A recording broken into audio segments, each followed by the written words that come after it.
Ayan, so gusto ko lang i-update kayo mga tol sa ating TMX125 kung ano na nga ba yung nag-upgrade sa kanya. So papakita ko sa inyo.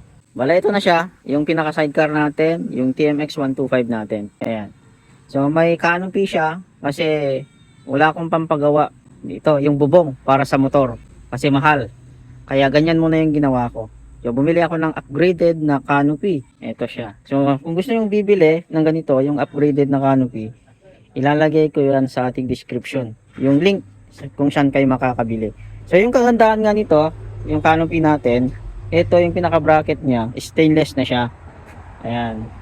Tapos ito, pinaka plastic niya is goods na goods na. So yung dati, yung pinaka version 1 niya, ito yung pinaka plastic sa harap. Pero ito, solid na to, yung plastic. Ganyan yung itsura niyan. O, di ba? So maganda yan gamitin sa mga single, pwede sa single e-bike.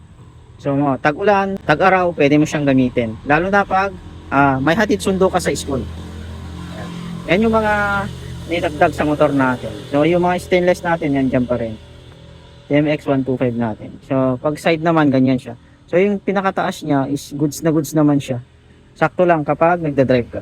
Yung link niyan, nasa description natin.